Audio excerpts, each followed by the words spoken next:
بسم اللہ الرحمن الرحیم. السلام علیکم. This video is made by legal concept CSS PMS and law. ہمارے سبجیکٹ اسلامک جورسپروڈنس میں آج کا ہمارا ٹاپک ہے صحیح بخاری. آج کے اس ٹاپک میں ہم پڑھیں گے کہ صحیح بخاری کیا ہے، صحیح بخاری کا اسٹیٹس کیا ہے اسلامک ورلڈ میں، اور صحیح بخاری کی سگنیفیکنس کیا ہے.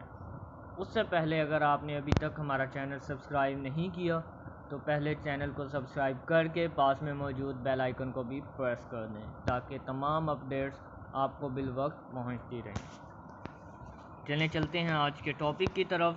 صحیح بخاری کیا ہے؟ بیسیکلی صحیح بخاری حضور صلی اللہ علیہ وسلم کی سینگز اور ڈیڈز کی ایک کلیکشن ہے. حضور صلی اللہ علیہ وسلم کی جو سینگز اور ڈیڈز ہوتی ہیں اسے سنہ کہا جاتا ہے، اور جب سنہ کو کوئی شخص رپورٹ کرتا ہے، بیان کرتا ہے، تو اسے احادیث یا اسے حدیث کہا جاتا ہے. صحیح بخاری کے اندر صحیح بخاری بیسیکلی حدیث کا ایک مجموعہ ہے. صحیح بخاری کو امام بخاری نے کمپائل کیا.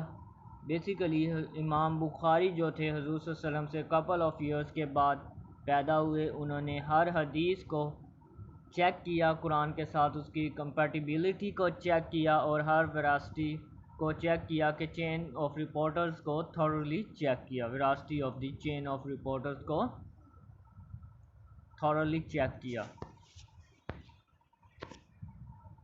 جو بخاری کی کلیکشن ہے وہ پورے اسلامک ورلڈ کے اندر موسٹ اتھینٹک کلیکشن آف سنہ تسلیم کی جاتی ہے. امام بخاری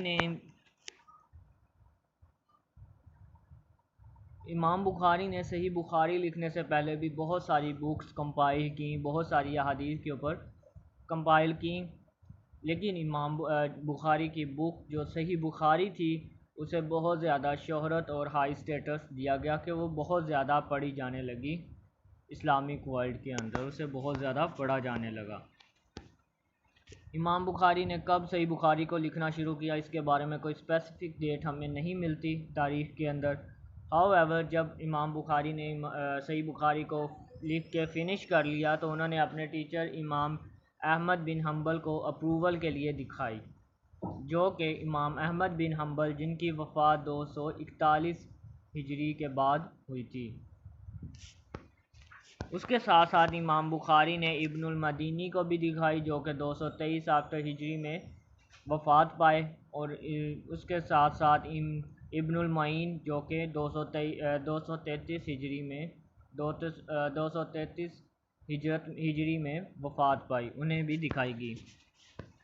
اور بیسیکلی امام بخاری کو تقریباً 16 برس کا عرصہ لگا صحیح بخاری لکھنے میں، جس کے مطابق ان تمام ڈیٹس کو دیکھتے ہوئے، کیونکہ امام بخاری کو 16 برس کا عرصہ بھی لگا ہے، انہوں نے اپنے استاذہ کو کمپائلنگ کے بعد چیک بھی کروائی ہے، تو ہمارے پاس جو ڈیٹ آتی ہے 217 ہجری کی آتی ہے کہ امام بخاری نے 217 ہجری کے اندر بک کی کمپائلیشن سٹارٹ کی، جبکہ امام بخاری کی عمر اس وقت تقریباً 23 سال تھی. امام بخاری اس سے پہلے کہ بخاری شریف لکھتے انہوں نے اس سے پہلے بہت ساری احادیث کی کتابیں لکھی تھیں، لیکن انہوں نے یہ چیز محسوس کی کہ ان کی باقی کتابوں کے اندر ویک اور اسٹرانگ ٹیسٹومینلز کی موجود ہیں احادیث کے اوپر. مطلب انہوں نے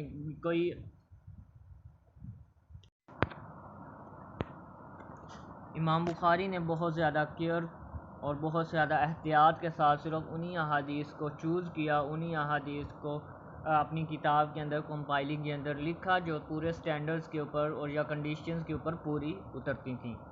انہوں نے صرف انہی احادیث کو صحیح بخاری کے اندر کوٹ کیا جو اسٹرانگ ٹیسٹومینلز کے ساتھ ساتھ ریلائبل اور ٹرسٹ وردی ٹیسٹیفائرز کے ساتھ موجود تھیں. آپ نے 16 سال اس کتاب کی کمپائلنگ کے اوپر سرو کیے. علامہ عینی جو کہ ابن طاہر کی ریمارکس کو بیان کرتے ہیں کہ جب بخاری نے کتاب لکھنا شروع کی تب وہ اپنے ہوم ٹاؤن یعنی کہ بخارا میں موجود تھے. اس کے ساتھ ساتھ ابن جبیر بیان کرتے ہیں کہ جب بخاری نے کتاب لکھنا شروع کی تو وہ مکہ میں موجود تھے. کچھ لوگوں کے مطابق انہوں نے امام بخاری کو بصرہ میں بھی دیکھا ہے. اس کے ساتھ ہمیں کچھ اور ڈیفرنٹ ریمارکس یہ ملتے ہیں کہ جب امام بخاری شریف لکھ رہے تھے تب انہیں مدینہ میں بھی دیکھا گیا، جبکہ جو ہمیں کتابوں میں ایک ملتا ہے جو امام بخاری کی طرف سے ریلیٹ کیا جاتا ہے، اس کے اندر امام بخاری کہتے ہیں کہ انہوں نے صحیح بخاری کو مسجد حرام میں لکھا یا تصنیف کیا۔ آپ کا حدیث لکھنے کا طریقہ کار کیا تھا؟ امام بخاری جب بھی کوئی حدیث لکھنا شروع کرتے تو اس سے پہلے آپ غسل فرماتے، 2 رکعت نوافل ادا کرتے اور اللہ تعالیٰ سے اپنے لیے گائیڈنس کی دعا کرتے۔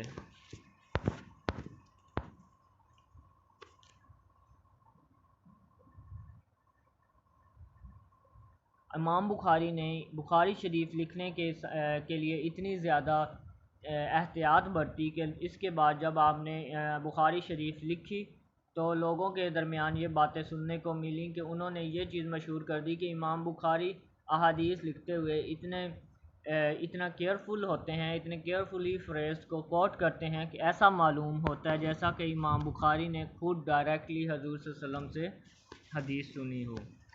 ابو زید مروی رضی اللہ تعالیٰ رحمۃ اللہ علیہ رپورٹ کرتے ہیں کہ جب ایک دن میں حجر اسود اور مقام ابراہیم کے درمیان سویا ہوا تھا تو حضور صلی اللہ علیہ وسلم میرے خواب میں نمودار ہوئے۔ آپ نے میرے سے فرمایا کہ اے زاہد، تم کب تک امام شافعی کی بک پڑھاتے رہو گے، کتاب پڑھاتے رہو گے؟ تم کب میری ٹیچنگز کو، کب میری کتاب کو لوگوں کو پڑھانا شروع کرو گے؟